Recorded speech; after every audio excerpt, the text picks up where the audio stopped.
A blessed Sabbath day, everyone. My name is Brother Kix. Welcome to Revival of Faith Ministries. Thank you for being here. Thank you for joining our Sabbath celebration for this week.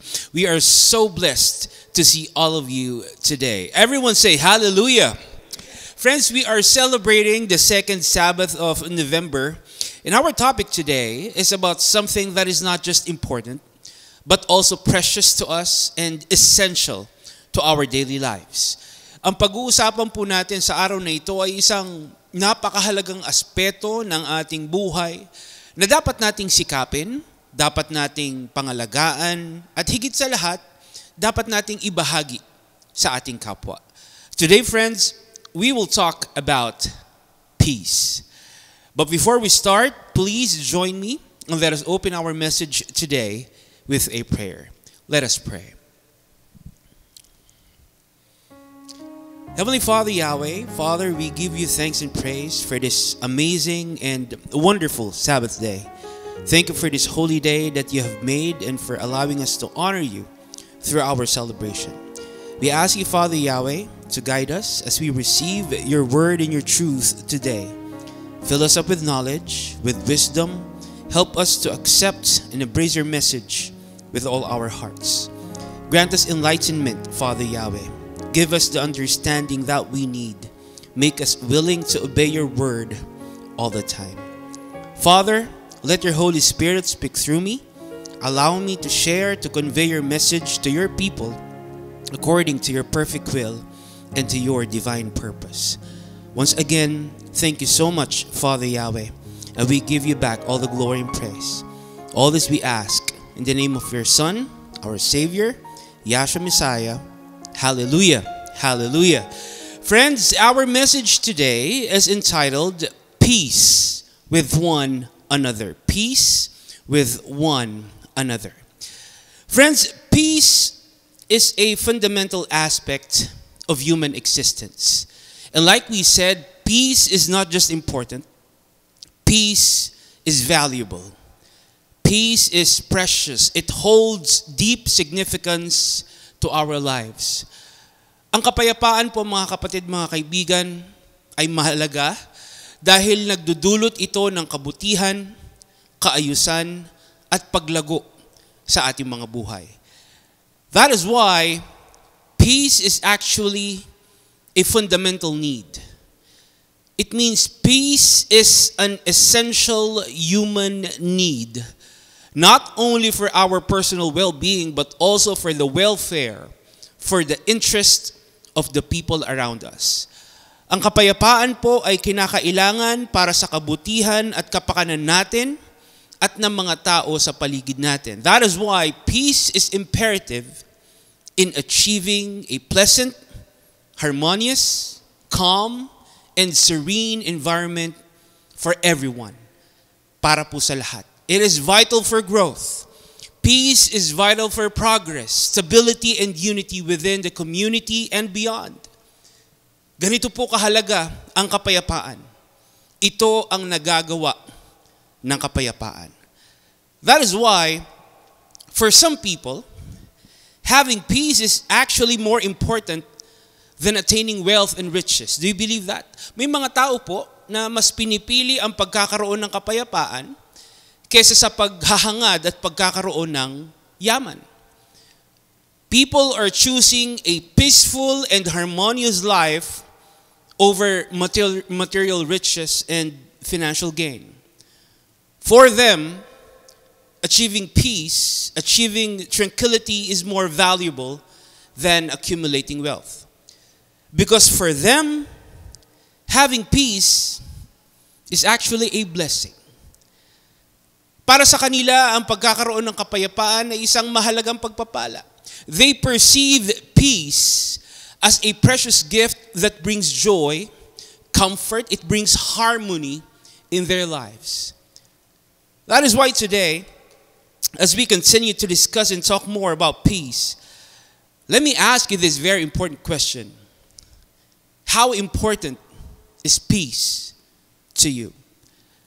Gaano kahalaga ang pagkakaroon ng kapayapaan para sa iyo? Do you also consider peace as a blessing? Or is it something that you can live without?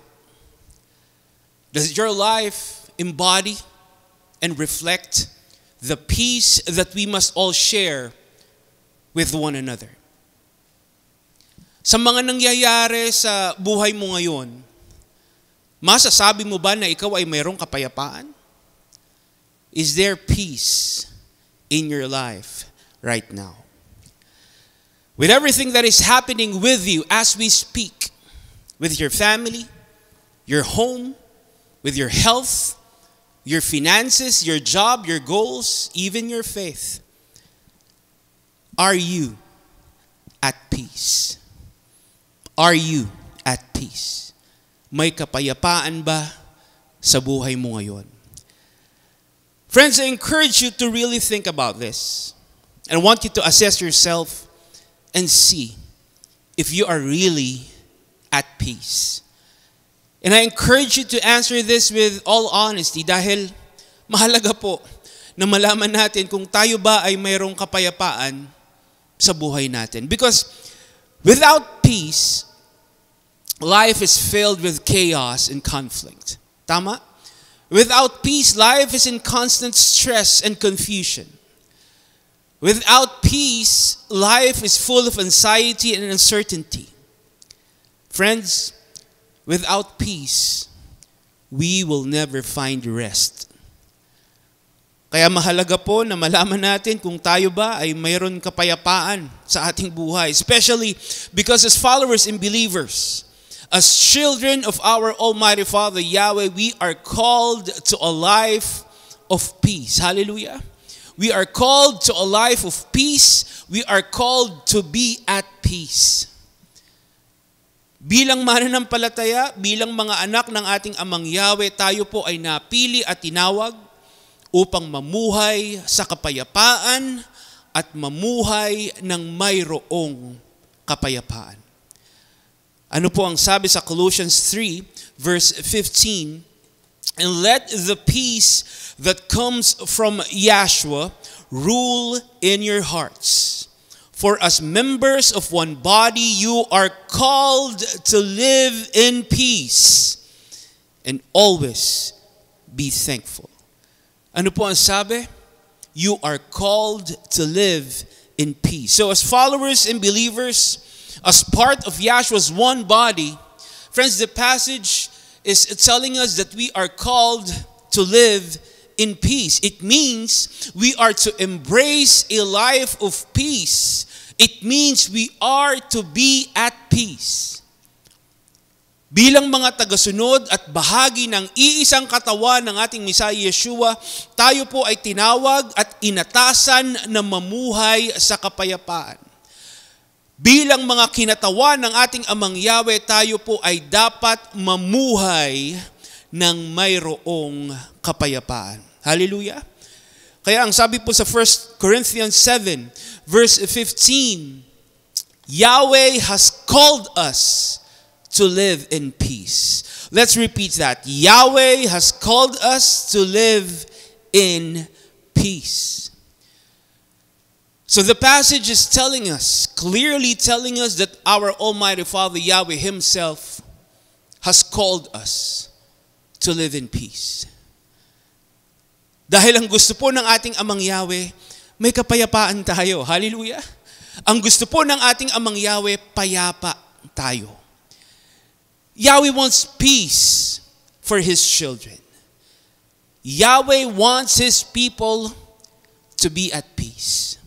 Ang gusto ng ating Amang Yahweh, may kapayapaan tayo sa bawat aspeto ng ating buhay.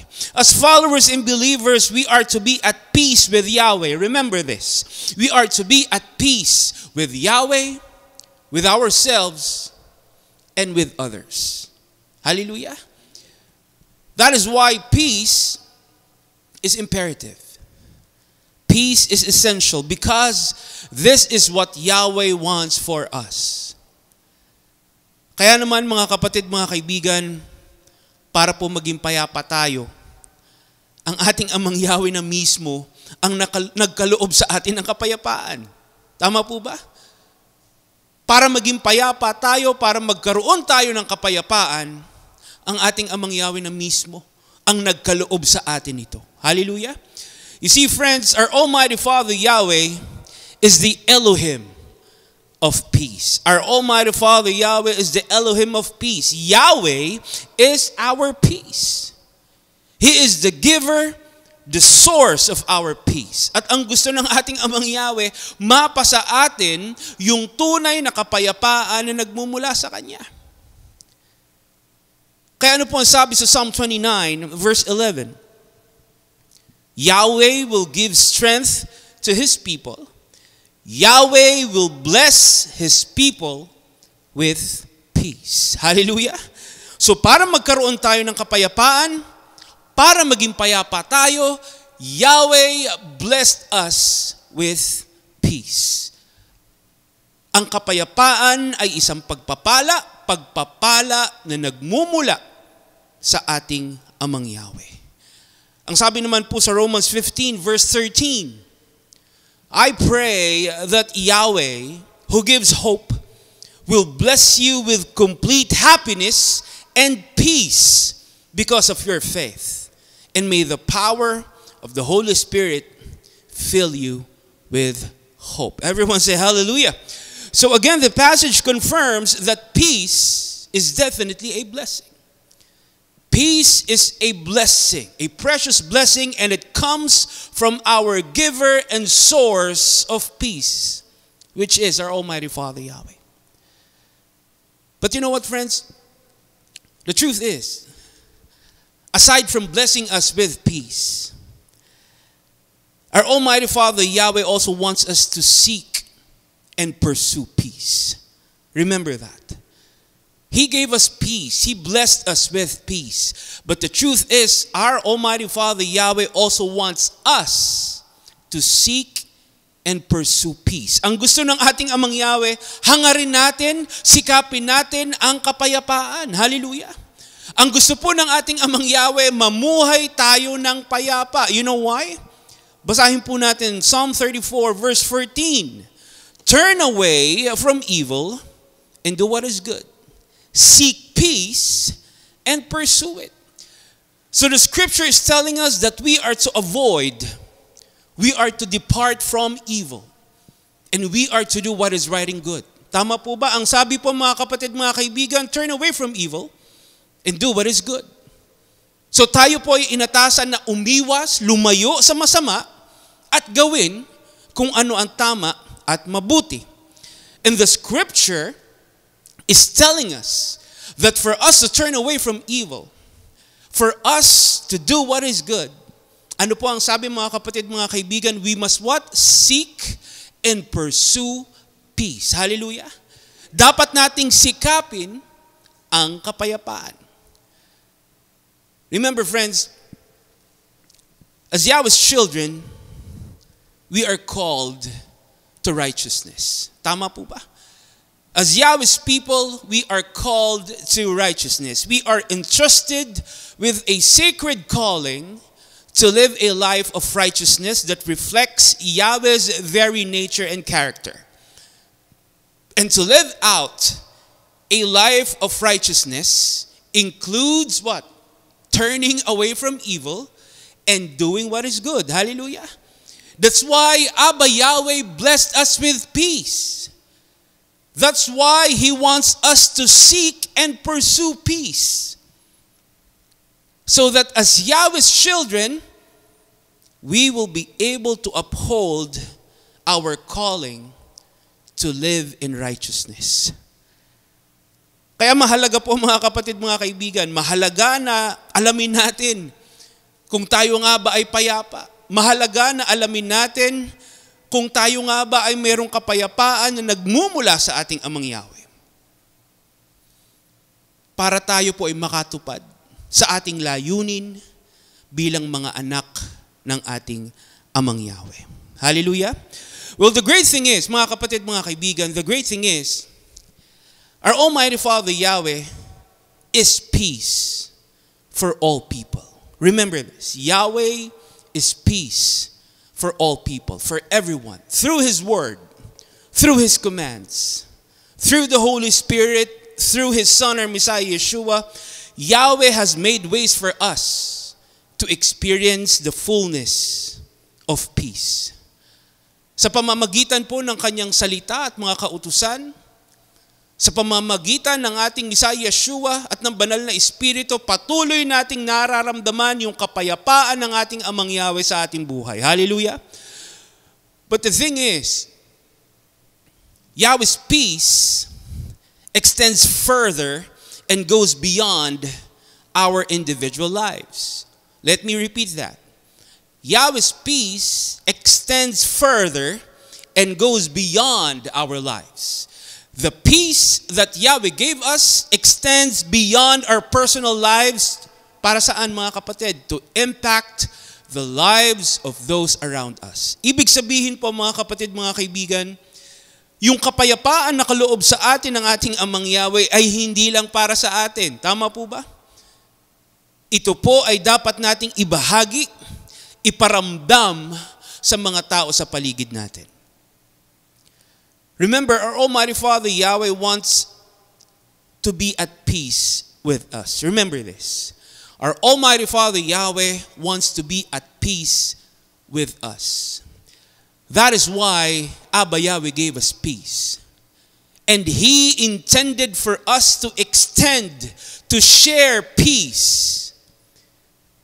Because our Almighty Father Yahweh wants us to be at peace with one another.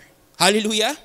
Yahweh wants us to be at peace with the people around us. Ang gusto ng ating Amang Yahweh, may kapayapaan din tayo sa isa't isa. Meron tayong kapayapaan sa Kanya, at ang gusto ng ating Amang Yahweh, may kapayapaan tayo sa isa't isa. It means we are to seek and pursue peace. We are to extend and be instruments of peace so we can live in peace and be at peace with one another. Hallelujah. That's why it says in Romans 12:16 to 18, live together in peace with each other. Don't be proud, but be willing to be friends with people who are not important to others. Don't think of yourself as smarter than everyone else. If someone does you wrong, don't try to pay them back by hurting them. Try to do what everyone thinks is right. Do the best you can to live in peace with everyone. Let us repeat that last line. Do the best you can to live in peace with everyone. Everyone say hallelujah. So friends, the scripture is constantly reminding us about the importance of living in peace with one another. Tayo po'y paulit-ulit na pinapaalalahanan na dapat tayong mamuhay ng may kapayapaan sa isa't isa. Hallelujah. We are instructed to do the best. We are instructed to do our very best, the best we can do to live in peace with each other. Ano po ang sabi, mga kapatid? Gawin daw po natin ang ating pinakamainam para tayo po ay maging payapa at mamuhay ng may kapayapaan sa isa't isa. You know why? Because peace is good for us. Because peace is good for us. Being at peace, living in peace with one another benefits all of us. Hallelujah. That's why Abba Yahweh reiterated the significance of having peace. That's why Abba Yahweh reiterated the significance of extending peace. That's why Yahweh is telling us now that we should make every effort to live together in peace with one another. Hallelujah. Pinapaalala at sinasabi sa atin ng ating Amang Yahweh na ang pagiging payapa at pamumuhay ng mayroong kapayapaan sa isa't isa ay makakabuti hindi lang para sa atin, kung hindi para sa lahat. Hallelujah. Friends, the thing is, as followers and believers, we have been instructed to strive for peace. As followers and believers, we have been instructed to strive for peace. we are instructed to do our best to achieve peace with one another. It is a vital part of our purpose and our calling. We are called to press on toward peace by any means necessary. Dapat daw nating gawin ang lahat ng ating makakaya upang maging payapa at magkaroon ng kapayapaan sa isa't isa. Ano po ang sabi mga kapatid sa Romans 14, verse 19? So let's try as hard as we can to do what will bring peace. Ulitin po natin. So let's try as hard as we can to do what will bring peace. Let's do whatever will help each other grow stronger in faith. So ano po ang sabi mga kapatid, mga kaibigan? As followers and believers, we are encouraged to try as hard and do the best we can to attain peace, to bring peace, especially to one another. Hallelujah. Gawin daw natin ang lahat ng ating makakaya. Gawin daw natin yung pinakamainam natin. Sikapin daw natin na magkaroon tayo at makapagbahagi tayo ng kapayapaan. Because bringing peace and extending peace to others is one of the most effective ways to build each other up and help one another grow stronger in faith. Hallelujah! Ang pagkakaroon natin ng kapayapaan sa isa't isa ay nakakatulong sa pagpapatatag ng ating pananampalataya at pagpapalago ng ating buhay spiritual. You see, being at peace and extending peace is deeply intertwined with faith. Do you believe that? Being at peace and being able to share peace is deeply intertwined with faith. Because peace is actually a pathway to spiritual growth. Peace is a pathway to spiritual growth. It supports, it reinforces our faith, which greatly affects, it influences other people when it comes to their faith. Tama po ba? That is why we are instructed to strive to press on toward peace. That is why we are encouraged to try as hard and do the best we can to bring peace. Kaya tayo po'y inatasan na gawin ang lahat ng ating makakaya upang magkaroon tayo ng kapayapaan sa isa't isa. But you know what, friends? A good question is, how far are we supposed to strive for peace? How far are we supposed to strive for peace? Until when should we press on toward peace? Hanggang saan ba natin dapat sikapin yung pagkakaroon ng kapayapaan sa isa't isa? To help us out, mga kapatid, mga kaibigan, let us discuss the story of Abraham and Lot in Genesis 13. The story of Abraham and Lot in Genesis 13. We can read that Abraham and his family left Egypt and went through Negev with everything they owned. Friends, during this time, Abraham was very rich. He had so many animals and so many silver and gold. So si Abram po ay napakayaman na ng mga panahong ito. Marami siyang pag-aaring mga hayop, mga pilak at ginto. Abraham owned large numbers of sheep, goats, cattle, and camels. Now eventually, Abraham and his family left Negev and decided to return to the place where they have camped before. Bumalik po sila doon sa lugar na dati nilang pinagtayuan ng mga tolda. This place was between the city of Bethel and the city of Ai. Now, all throughout their journey, mga kapatid, mga kaibigan, Lot, Abraham's nephew, was also traveling with them. Kasama nila sa kanilang paglalakbay si Lot, na pamangkin po ni Abram. And just like Abraham, Lot also had many animals and tents. We can read that Lot owned flocks of sheep, goats, he had cattle, oxen, and camels. Marami din siyang pag-aaring mga hayop. But aside from animals, Lot also had people with him. Kasama din ni Lot yung kanyang pamilya at mga tauhan. Kaya madami din silang dalang mga tolda na kanilang tinitirhan. Now, the problem was, since Abram and Lot had so many animals, the problem was the land could not support both of them together. Dahil po sa patuloy na pagdami ng kanilang mga alagang hayop, kinukulang na din yung lupain kung saan sila naninirahan. And not only that, mga kapatid, mga kaibigan, because there was no enough land, the men who took care of their animals also began to argue. Quarrels and conflicts broke out between their people. So dahil po sa kakulungan ng lupa para sa mga alaga nilang hayop, nagsimula na ding mag-away yung mga pastol at tauhan ni Abram at ni Lot. The thing is, Abram realized his difficult situation with Lot.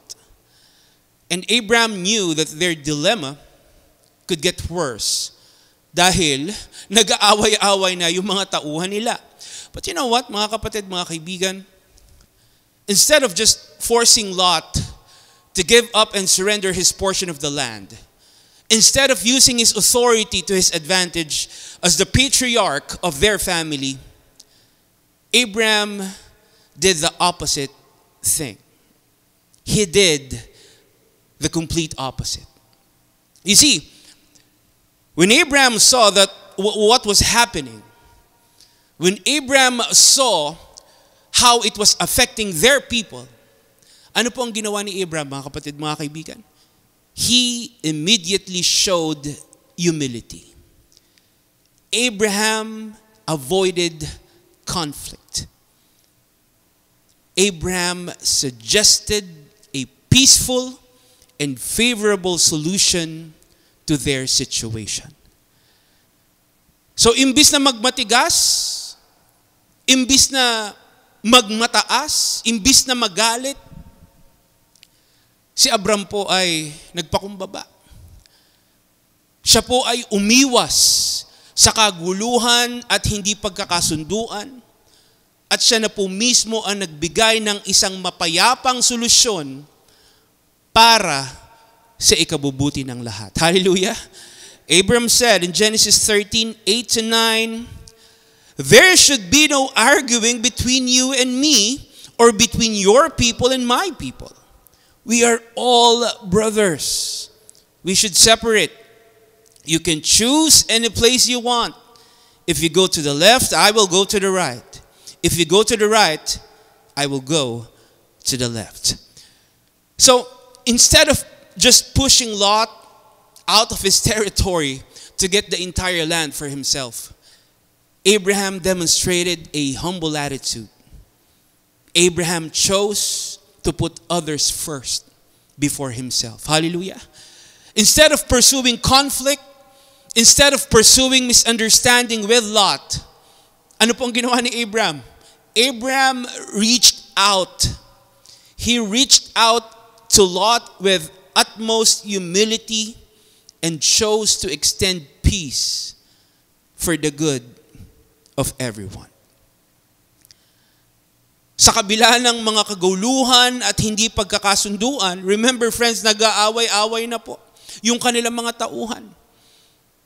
Pero sa kabila ng mga kaguluhang ito, pinili pa rin ni Abram ang magpakumbaba at ang pagkakaroon ng kapayapaan. Hallelujah! Friends, come to think of it, mga kapatid, come to think of it, Abraham had the upper hand.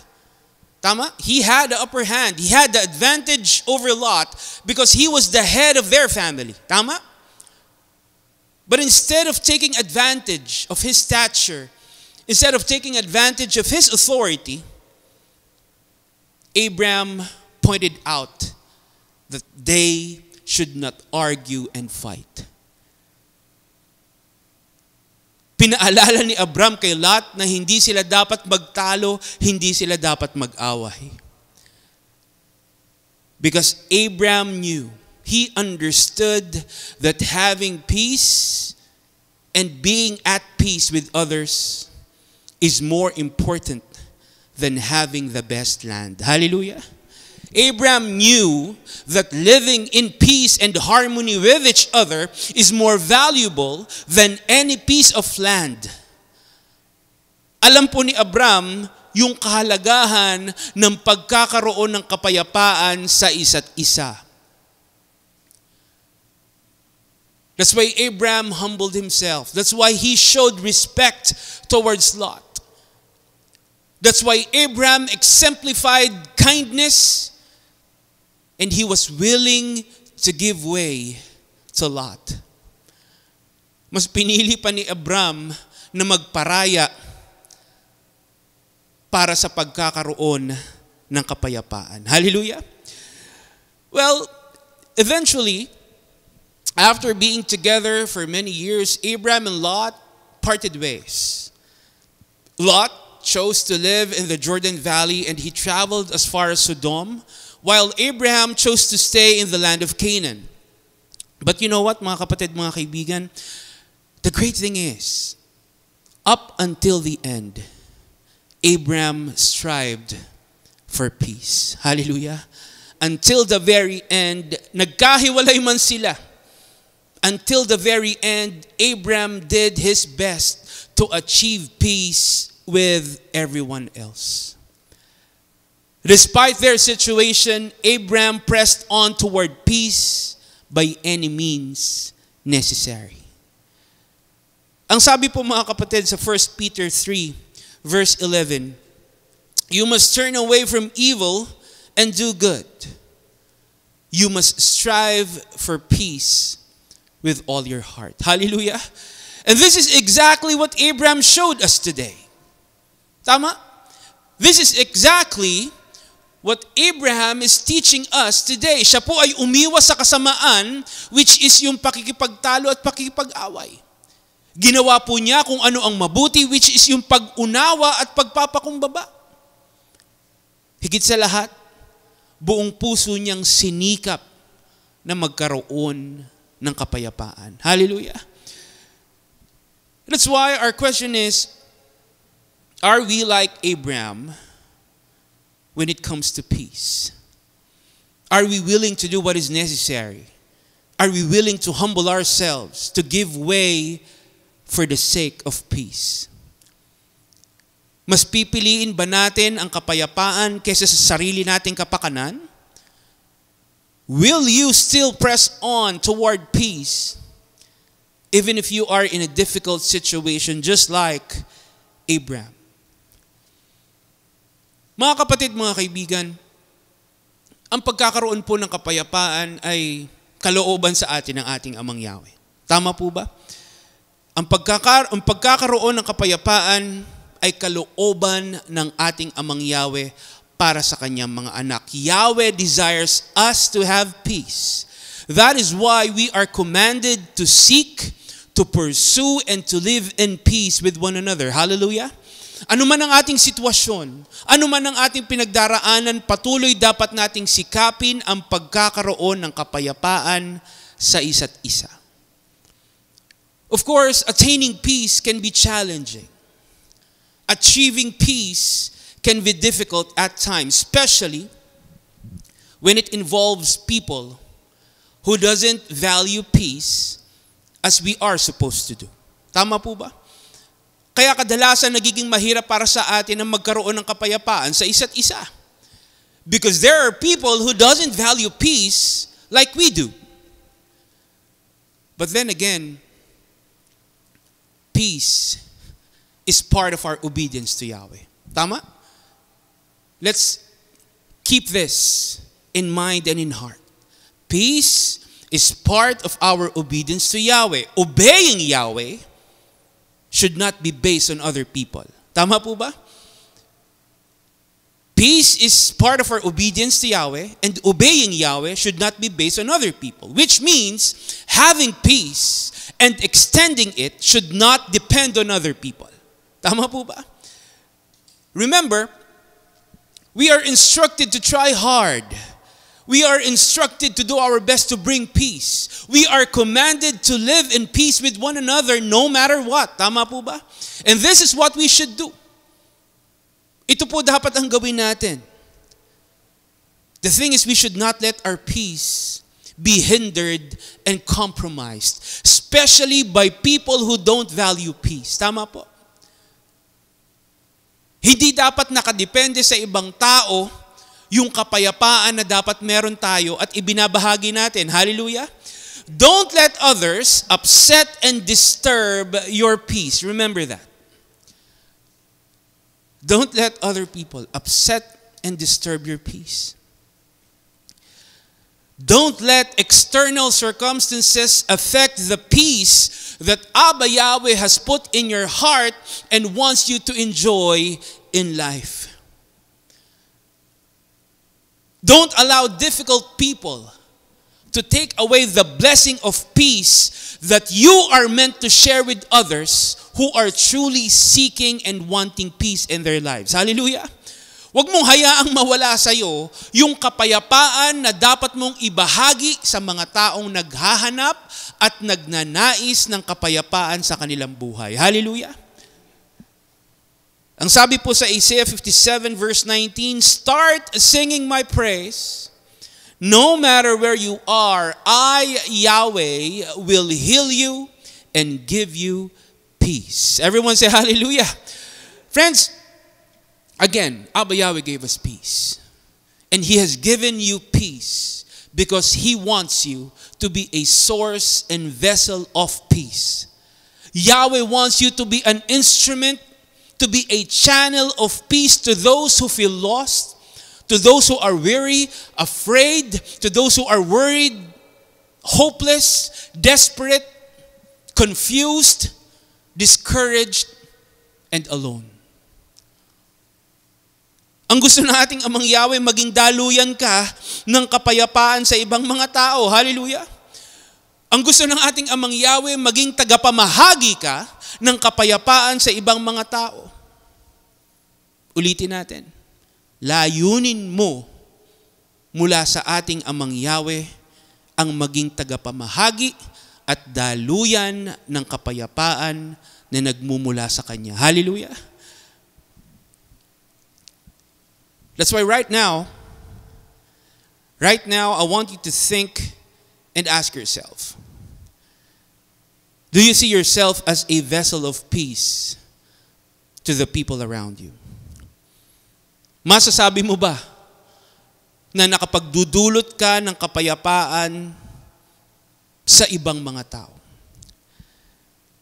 Does your life reflect the peace that Abba Yahweh gave you? Makikita ba sa pamumuhay mo yung kapayapaan na kaloob sa iyo ng ating Amang Yahweh? Are you really extending peace to others? O baka naman, mga kapatid, mga kaibigan, kaysa kapayapaan, instead of peace, you are actually causing what? Conflict. Instead of peace, you are causing disagreement, division, disunity, and discord. Baka naman ito ang nagiging epekto mo sa ibang mga tao. Baka hindi mo napapansin, ikaw pala ay pinagmumulan ng kaguluhan, hindi pagkakasunduan, pagkakawatak-watak, hindi pagkakaisa at kawalan ng kaayusan. Kaya dapat po mga kapatid, mga kaibigan, alamin natin, siguraduhin natin na yung kapayapaan na nagmumula sa ating Amang Yahweh ay makikita mula sa atin. We must be sure that we are reflecting and sharing the peace that comes only from Abba Yahweh. Hallelujah! Because it is clearly said in 1 Corinthians 14 verse 33, for Yahweh is not an Elohim of confusion, but of peace. Hallelujah! Yahweh is not an Elohim of confusion, but of peace. Kaya kung tayo po ay kabilang sa mga anak ng ating Amang Yahweh, dapat po, kapayapaan din ang nakikita mula sa atin. Tama po ba? Kung tayo po ay kabilang sa mga anak ng ating Amang Yahweh, dapat pagkakaisa at kaayusan ang nakikita mula sa atin. Yahweh's peace should always be evident in us.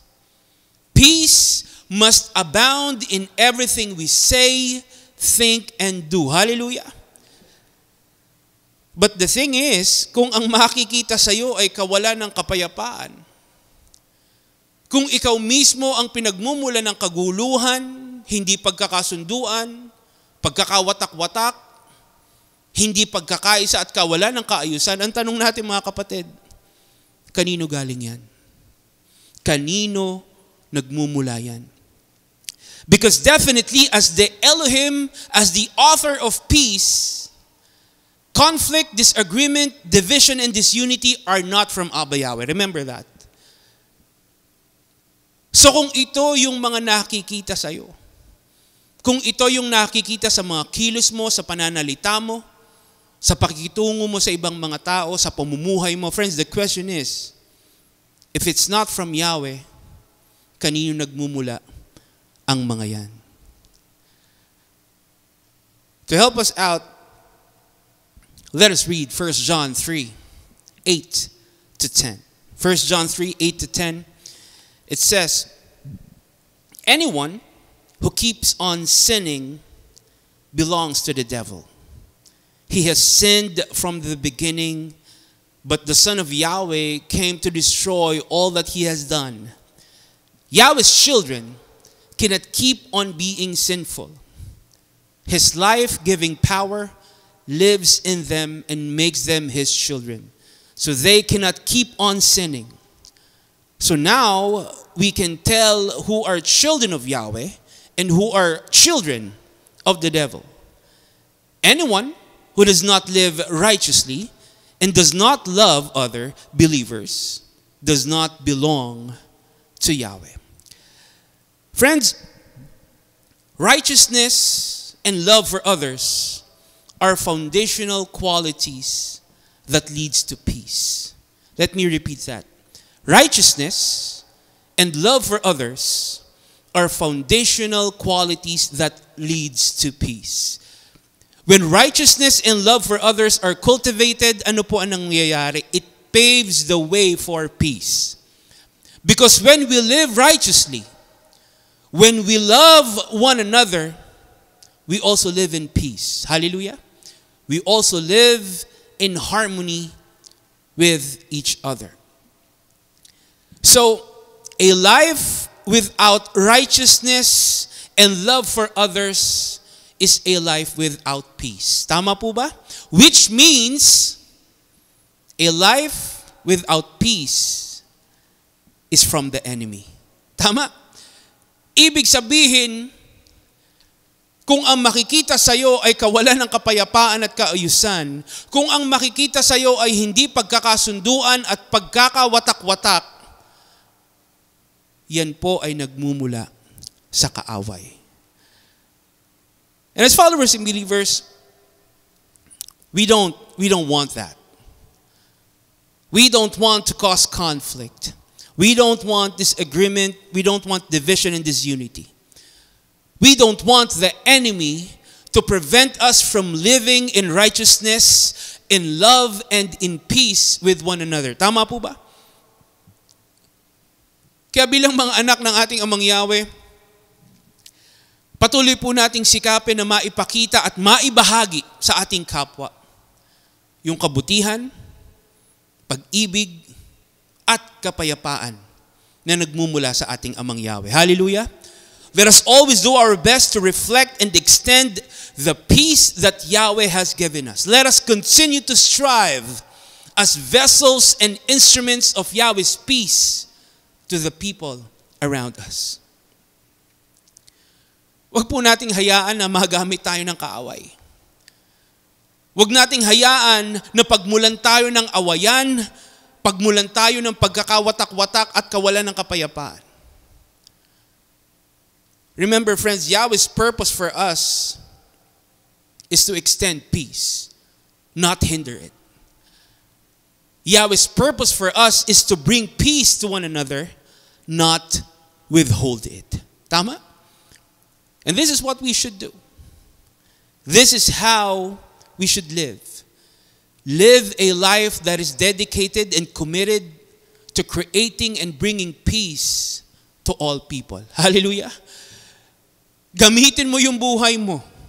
Simula sa araw na ito, mga kapatid, mga kaibigan, I encourage you, gamitin mo yung buhay mo, yung bawat araw at bawat oras na kaloob sa iyo ng ating Amang Yahweh bilang daluyan ng kapayapaan sa ibang mga tao. Remember, friends, we are called to be agents of peace. Hallelujah. We are called to create and promote peace. As a matter of fact, we are called to be peacemakers. Hallelujah. Ibig sabihin, bilang mga anak ng ating Amang Yahweh, tayo po ay itinalaga bilang tagapagtaguyod ng kapayapaan. It says in Matthew 5 verse 9, "Blessed are the peacemakers, for they will be called" what? Children of Yahweh. Everyone say hallelujah. So as Yahweh's children, we are called to be peacemakers. It means we are called to create and promote peace. We are called to extend and actively bring peace to the lives of others. Layunin natin ang itaguyod at ibahagi ang kapayapaan sa ibang mga tao. So, let us ask, mga kapatid, since we are called to be peacemakers, our question now is, how can we truly extend peace? How can we actively bring peace to others? How can we be effective peacemakers?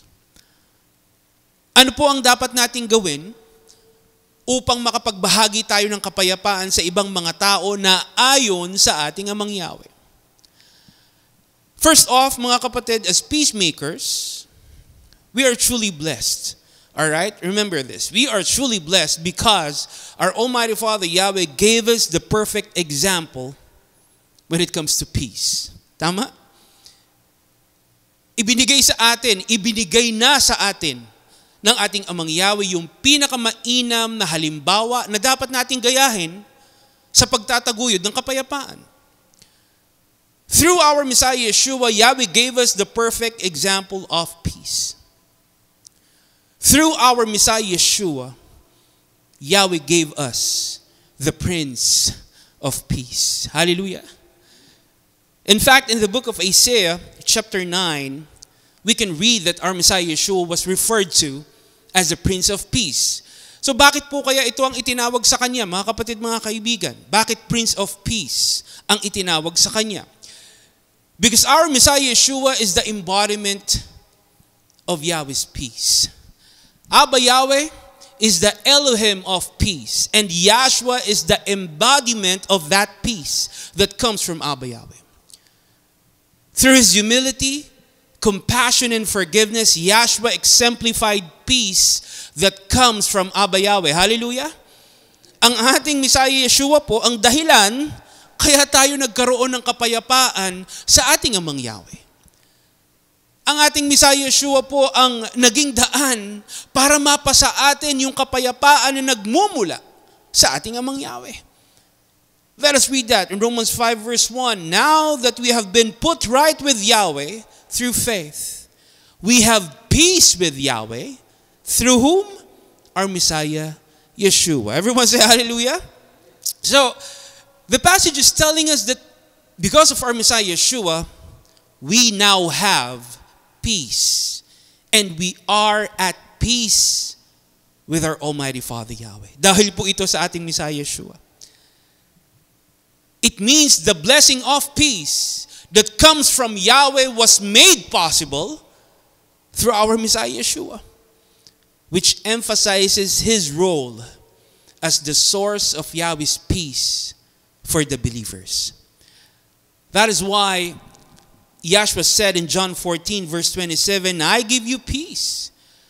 I give you peace, the kind of peace only I can give. It isn't like the peace this world can give. So don't be worried or afraid. So this is our Messiah Yeshua speaking to his disciples shortly before he was arrested. At sa kanila pong pag-uusap, ang ating Messiah Yeshua mismo ang nagsabi sa kanya mga apostol na sila ay bibigyan niya ng kapayapaan. Siya po mismo ang magbibigay sa kanila ng kapayapaan. Ang sabi naman po ni Apostol Pablo sa 2 Thessalonians 3 verse 16, I pray that Yahshua, who gives peace, will always bless you with peace. May Yahweh be with all of you. Everyone say hallelujah. So again, the scripture is telling us about our Messiah Yeshua's role as the source of Yahweh's peace for the believers. And like we said, as the embodiment of peace, we are to imitate Yahshua's examples. Ibig sabihin mga kapatid, dapat tularan natin yung pagbabahagi ng kapayapaan ng ating Messiah Yeshua sa mga tao. Bilang mananampalataya, dapat isabuhay natin yung kapayapaan na kaloob sa atin ng ating Amang Yahweh sa pamamagitan ng ating Messiah Yeshua. You see, a lot of times, our Messiah Yeshua was opposed. A lot of times, our Messiah Yeshua was rejected and persecuted by many people. He was wrongly accused. He was betrayed. He was mocked. He was assaulted, humiliated, and eventually, he was executed. Mga kapatid, mga kaibigan, lahat po ito sinapit at dinanas ng ating Messiah Yeshua. But the thing is, despite everything he endured, Yahshua's response was always peace. Tama po ba? Gaano man kahirap at kasakit yung kanyang pinagdaanan, mas pinili pa rin ng ating Messiah Yeshua na manaig at mangibabaw ang kapayapaan. Hallelujah! Throughout his suffering, mga kapatid, remember this. Throughout his suffering, our Messiah Yeshua did not fight back. Throughout his suffering, Yahshua did not argue with those who persecuted him. Hindi siya nakipag-away. Hindi siya gumawa ng gulo. Instead, Yahshua continued to demonstrate peace. Yahshua chose to respond with humility, with forgiveness, with love, and with peace. Hallelujah! Kaya naman mga kapatid, mga kaibigan, sana po ay sikapin nating gayahin at isabuhay yung mga halimbawa ng ating Messiah Yeshua pagdating sa kapayapaan. Bilang mananampalataya, sana po patuloy na makita sa atin yung pagpapahalaga sa kapayapaan na itinuro niya sa atin. In everything we say, think, and do, in every situation, in all circumstances, let us always respond with peace. Imbis na magalit ka, imbis na makipagtalo ka, imbis na makipag-away ka, patuloy mong piliin na magkaroon ng kapayapaan. Lalo na sa ibang mga tao. Gaano man kahirap, gaano man kasakit, ano man ang kinakaharap mo sa buhay, huwag mong hayaan na mawala sa iyo yung kapayapaan. Dahil ang gusto ng ating Amang Yahweh, anumang problema o pagsubok ang pinagdaraanan mo ngayon. Remember this. Anumang pagsubok, anumang problema ang pinagdaraanan mo ngayon, ang gusto ng ating Amang Yahweh, patuloy mong panghawakan yung kapayapaan na ibinigay niya sa iyo. Hallelujah! Kaya ang sabi po mga kapatid sa Philippians 4 verse 7, "And the peace of Yahweh which surpasses all understanding will guard your hearts and minds in Yahshua Messiah." Hallelujah! It means, mga kapatid, amidst all the chaos and uncertainty, amidst all the conflict, struggles, and confusion, Yahweh is telling us now that His true and lasting peace is always available to us. Hallelujah! You know what, friends? You might be facing your Goliath right now. You might be trapped in your lion's den right now. You might be alone walking in your wilderness right now. You might be experiencing a raging storm in your life right now. But whatever it is, friends, I want you to keep in mind that you can always trust and depend on Yahweh's peace. Hallelujah! Piliin mo lang na manatili sa kapayapaan ng ating Amang Yahweh. Piliin mo lang na manatili yung kapayapaan niya sa puso at isip mo. Hallelujah!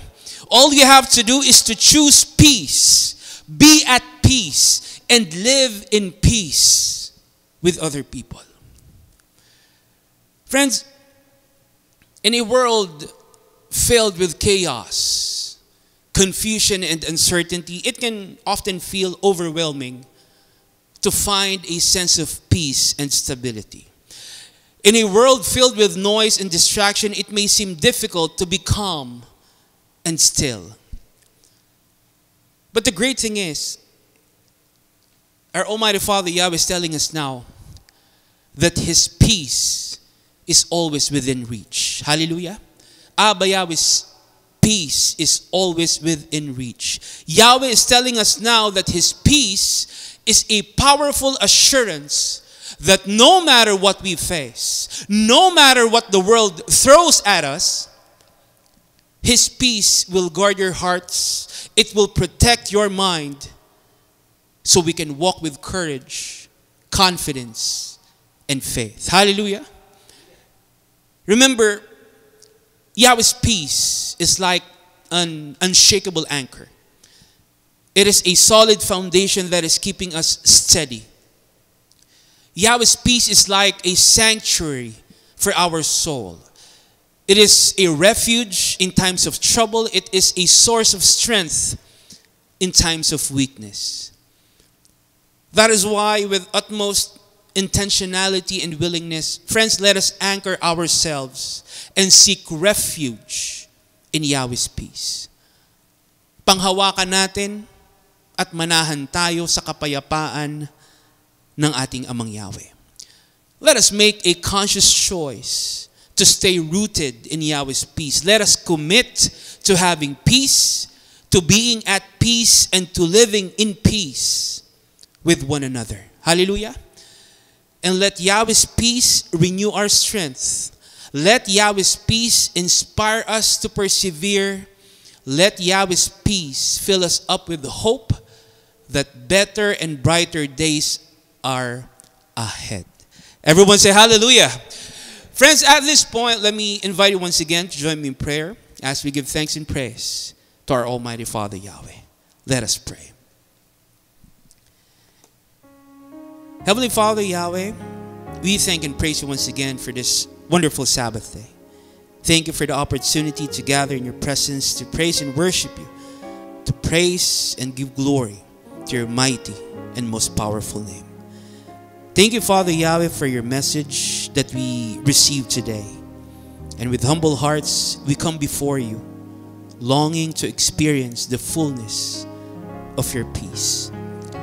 We ask you, Father Yahweh, to pour out your peace upon us. Please fill our hearts with calmness and serenity. Help us to embrace the peace that comes only from you. Let your peace guard our hearts and minds through your Son, our Messiah Yeshua. Guide us, Father Yahweh, to be effective peacemakers in our families, in our communities, and to all the world. Teach us to live in harmony with one another. Let your peace reign in our lives all the time. May your peace continue to comfort us, to restore us, and to heal us. May your peace continue to be a guiding light in our lives, leading us to walk in love, humility, and righteousness. Once again, thank you so much, Father Yahweh, and we give you back all the glory and praise. All this we ask in the name of your Son, our Savior, Yahshua Messiah. Hallelujah. Praise Yahweh. Friends, for our closing passage, let us read 2 Corinthians 13:11. 2 Corinthians 13:11. It says, "Now, brothers and sisters, be filled with joy. Try to make everything right and do what I have asked you to do. Agree with each other and live in peace. Then the Elohim of love and peace will be with you." Everyone say hallelujah. Friends, the passage is once again reminding us that as followers and believers, we are called to extend peace and to live in peace with one another. We are reminded once again that as children of Abba Yahweh, we must do our best to share and bring peace to all people. Bilang mananampalataya, ang kapayapaan ay bahagi ng ating layunin mula sa ating Amang Yahweh. At para magawa po natin ito, mga kapatid, mga kaibigan, dapat tayo mismo mayroong kapayapaan. Hallelujah!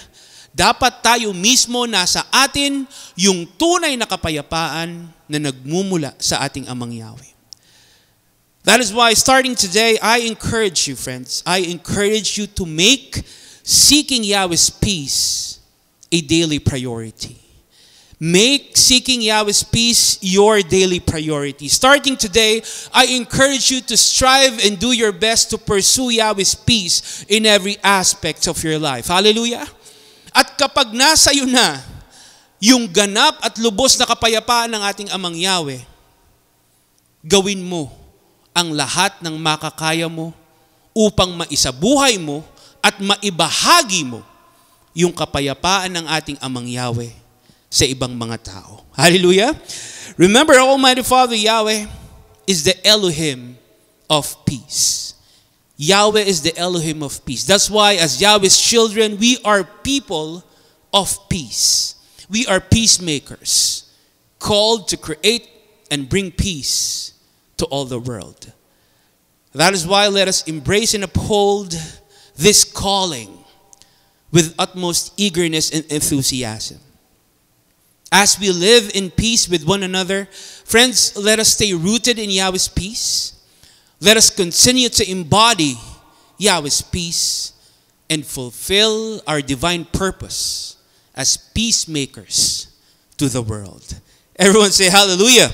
Again, friends, thank you so much for joining our Sabbath celebration today.